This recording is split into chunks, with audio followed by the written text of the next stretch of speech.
Well, welcome everyone to a special emergency episode of Why Should We Care About the Indo-Pacific? Jim, we haven't done this before, but this seemed like a good time to start. I'm Ray Powell in California. He's Jim Caruso in Arizona. Good evening, Jim. It has been an extraordinary and distressing 24-hour period in Seoul, Korea. It has been.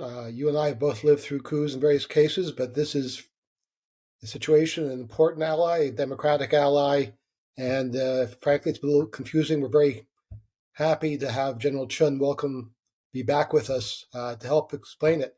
General Chun, maybe you can tell us, maybe just what happened in a few words. So last night at about 10:20 evening, Korea Standard Time, which would have been about 8 o'clock a.m. Eastern Standard Time, President Yoon came on TV and everybody was expecting a talk about economics. Instead, he declared martial law. And it was a scary moment, even for myself. Now, he declared martial law because he saw the opposition's continuing attack against his government, to include impeachment of important ministers and civilians working for the government, and just recently trying to unilaterally pass a budget without bipartisan consensus. This has never happened in Korea. And so these unilateral actions, in his view, were a direct threat to democracy and freedom on the Korean Peninsula. And therefore, he concluded that this was an anti-social, anti-democratic, anti-Republic of Korea action, and that's why he declared martial law. So once he did that, go ahead. No, I was going to say, so when you say something that's anti-democratic, obviously martial law itself sort of rings as an anti-democratic act. And you mentioned yourself being pretty alarmed when it happened. I mean, this is not something that in the United States we've seen for quite a long time, the declaration of martial law. Are Koreans, what's their experience with martial law, and what was the reaction like amongst your compatriots? Yeah, so again, is it undemocratic? That's in the eyes of the beholder, but I'll just leave it there. And going back to your question, so there have been about 10 instances where Korea had martial law, but this was in the 60s and 70s. And the last time was in 1978 when President Park Chung-hee was assassinated. And martial law in Korea is a mechanism to protect law and order. And I must remind you that we have a legitimate and bona fide threat from North Korea. North Korean agents operate here. North Korean sympathizers operate in South Korea. And they use every excuse to amplify the inequality in South Korea and to destabilize South Korean society. So martial law serves a purpose in making sure that we have a mechanism where we can, as a last resort, fight that kind of challenge. So that's why that system is there. And so President Yoon, although I would not agree with the declaring of the martial law,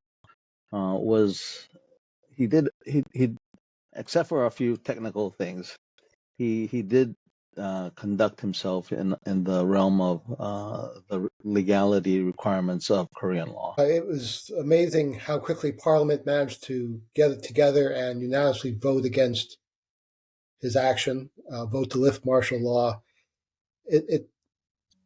We find it a little surprising. He seemed to have made no effort to gather a political force behind his move, either among his own party even.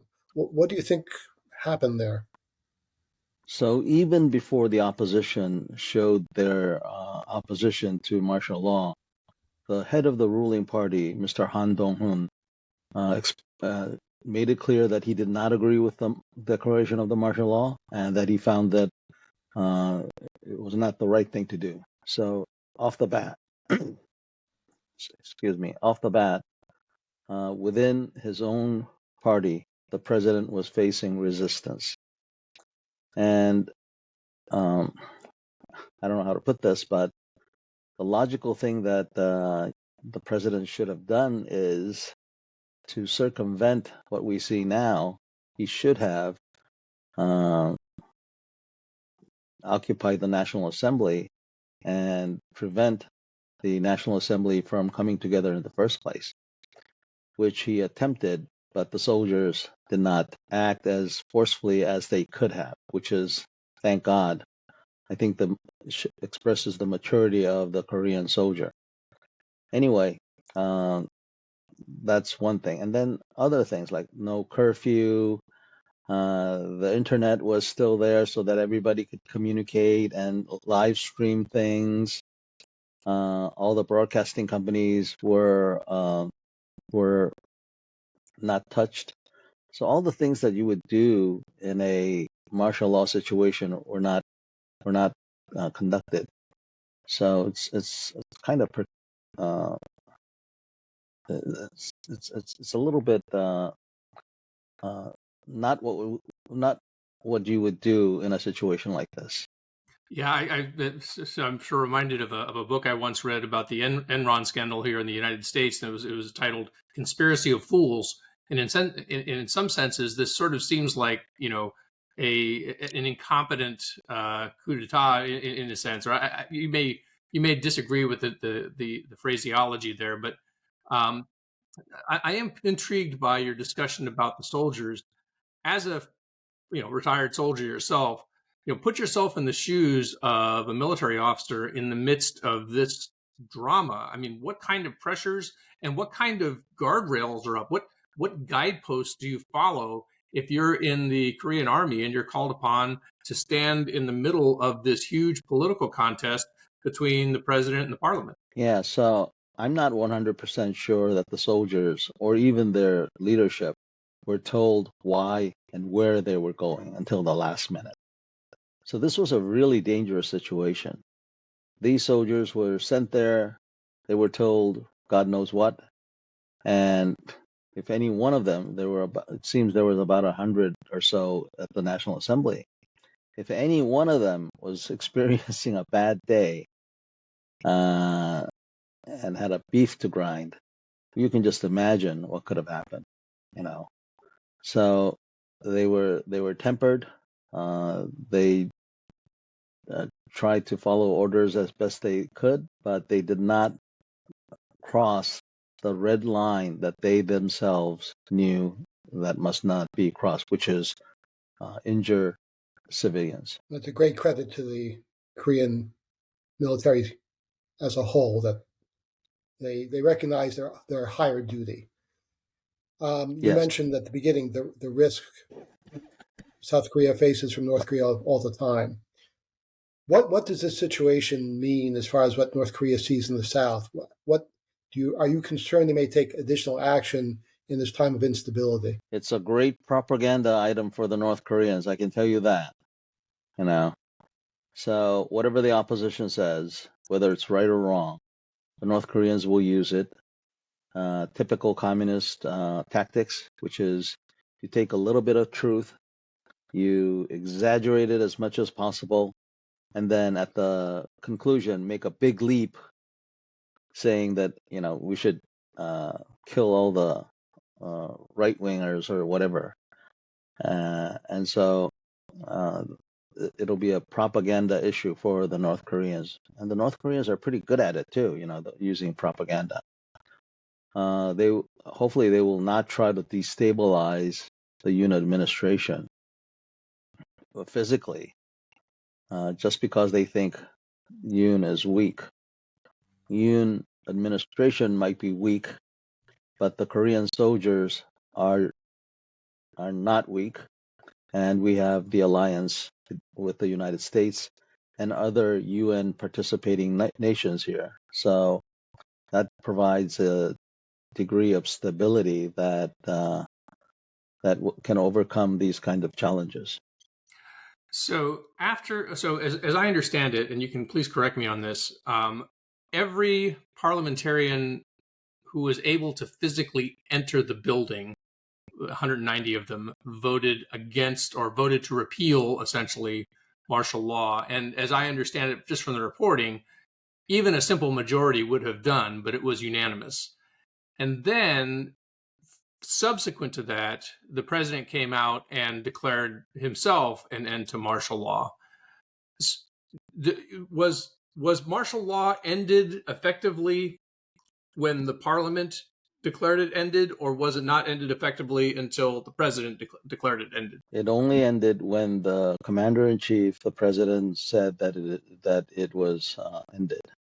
So although the National Assembly voted that they will not support martial law, it still had to go through about 3 hours for the process to occur, where the president came out and said that he will honor the results of the National Assembly vote and declare that martial law is no longer effective. And then, just so I understand, as again following the reporting, it seemed like the soldiers involved essentially stood down after the parliamentary vote. So, in some ways, the effort to enforce martial law as it applied to the assembly seemed to have sort of dissipated in some manner, but even before the president came out. Is that correct? Yes, that in reality, yes. So when I say that it was lifted after the president declared it as such, that's just legally. But in all practicality, once the National Assembly voted on that, it was de facto over. There was concern that the president would not agree with Parliament. Now, what happens then? It's a little bit murky. So he could have fought the decision, which would have been a disaster for us. So to Yoon's credit, he followed the system that we established. So what happens? So what happens next? The opposition, they had a beef to grind or an axe to grind with Yoon in the first place. I mean, at every corner, they've been attacking him, his wife, his policies. They enjoy a majority number in parliament. They use that to openly try to impeach him. Now they think they have the popular support of the people to do that. I'm, as a citizen, just sad that the majority of people who just want to have a normal life will be affected by all of this, because it'll be political turmoil when we have other issues, namely economy to solve and the future to invest, and we're going to be unable to do any of that. Do you expect the president to sort of look at the tea leaves and make a decision about possibly resigning? And as a follow-on to that, whether he resigns or is impeached, as two of the possibilities, if he does leave office, does he then face potential legal trouble for having declared martial law? Yeah, not only martial law, but other issues. He will be investigated, I'm sure, as his family. And guys, let's just be honest. You're guilty until you can prove yourself innocent. So he's going to have a hard time. And then the Koreans have a tradition of putting their presidents in jail. So we'll see what happens. So sounds like early elections. Maybe, maybe not. It's a lot of people, at least 5%, agree with how Yoon viewed the situation, that the opposition is going too far, that they are the, dictators and so forth. So at least 5, maybe 10% think that.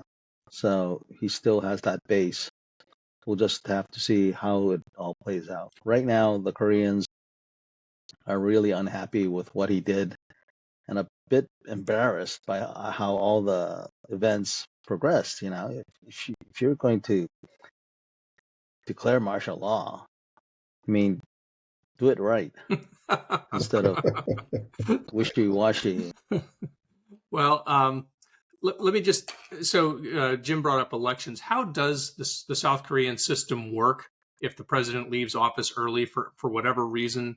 Is it more like in a parliamentary system where they do sort of call elections early, or is there a vice president more like the American system who would step in? There's no vice president for us. They will declare until a new president, prime minister will head the government, and we'll have a grace period, election period, for whoever candidates come out will vote, and then he or she will come into office. Well, General Chun, Jim, unless you have anything else, I want to let General Chun get back to his day. I know you've got very little sleep. It's been a really, again, extraordinary 24 hours. Hopefully it will remain extraordinary in that sense, and you'll be able to get back to ordinary very soon, since as you mentioned, there are other fish to fry in South Korea. And so it'd be great to be able to see you get back to those. So thank you so much for joining us. Yeah, I just want to say that Korea, with President Yoon, who's been a great supporter of alliances, especially with Japan. This podcast is focused on the Indo-Pacific, and a weak Yoon administration is going to weaken the initiatives that Korea has been able to proceed with Japan. And hopefully Japan will now realize that time is limited and come together in making Northeast Asia a better place by putting aside the differences that we have. Well, that would be extraordinary. And of course, Japan is no stranger to political instability, especially recently. So again, thank you, General Chun. This has really been helpful. And I thank you again for spending time with us. Good luck. Thank you.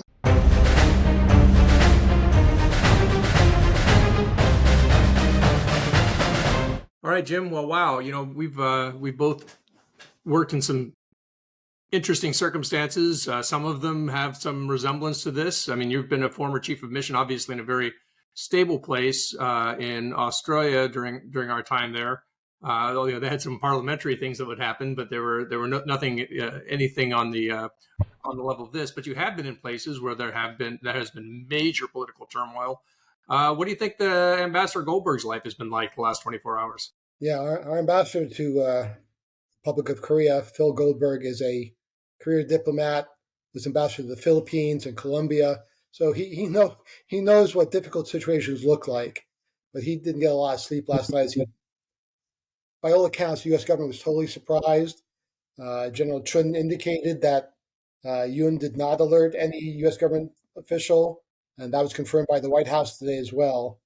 So as we're trying to decide with our 30,000 troops, what's happening? It's a hairy situation, and also looking north about how DPRK is going to respond. Right. And I was in Thailand during one of the coups there, and I can tell you, people on the street, the average soldier, they're just trying to figure out what's going on, who's in charge, which way do I look? Right. It's a very scary feeling of instability. Yeah, I mean, so obviously as a former military officer, fortunate to live in times of relative peace, and is one reason why when we looked back at events like, for example, the January 6th, 2021 incident, fortunately the U.S. military was not put in the situation where people had to sort of look left and right and try to figure out which side to take. And we also have a very strong institutional ethic and ethos and sort of legal structure that I think helps us to make those kinds of decisions. Not every country has that. I very much remember the situation in the Philippines back in the late 80s, where there not only, of course, was the People Power Revolution, but there were 6 different coup attempts against the first President Aquino. And we had Philippine soldiers on our military installation. And the coup attempts were by the military against the sitting president. And so, whose orders would they follow was the key question. And so these things can get really, really hairy. And actually, the fact that this was resolved so quickly and relatively peacefully, at least to date, is a real blessing in as the way these things can go. It's a real credit, as we discussed, that the Korean military at the end upheld the law as they saw it. An order by the commander-in-chief was overridden by the parliament. They saluted and went home. So that's great. But this is an important ally we have to continue to support while they go through this. Yeah, and as General Chun mentioned, authoritarian regimes love this stuff. This goes to prove their point that you don't want democracy. Democracy is chaos. Democracy is a mess. What you need is a good, strong authority to enforce the law. And as long as everybody knows the law, we will keep everyone in line, and we won't have these kind of messes. And that's that very much feeds there. He put it in propaganda terms, and we'll certainly see a lot of that, I'm sure, in the coming days as the North Koreans and the Chinese Communist Party and others sort of seek to leverage the situation. And so, it's a reminder to us that, we live in a system of ordered liberty, right? So we ultimately our value is liberty, and yet there must be a certain order to it. And as our friend, I know that I just quoted this in a recent podcast, as the old Winston Churchill used to say, democracy is the worst form of government, except for everything else that's been tried. Right. And without law, this is what you get. Without respect for the law, this is what you get. And frankly, January 6th was an example of what can happen if you don't have respect for the norms and the rule of law. So we shouldn't be too condescending towards what happened to Korea. No, they have had to their just sort of giving them the benefit of the doubt. Their democracy is actually very young in our terms. Ours is a couple of centuries old. Theirs just really kind of started. And remember, it wasn't very far into our democracy that we had to have a civil war to sort a bunch of things out. So yes, we should, definitely, they've actually come a remarkably long way in a very short period of time. Right. I think maybe Yoon was surprised that it's not 1968 anymore. You don't get the soldiers doing coups anymore. Right. Well, Jim, this is an emergency podcast, so we'll keep it brief. This has been really a very enlightening enlightening discussion.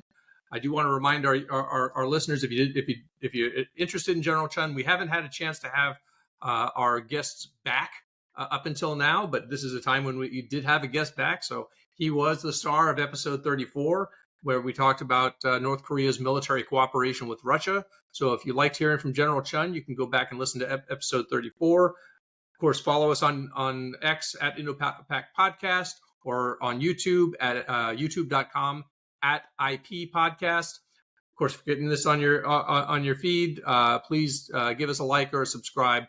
And thanks for joining us. And please join us for our next episode of Why Should We Care About the Indo-Pacific?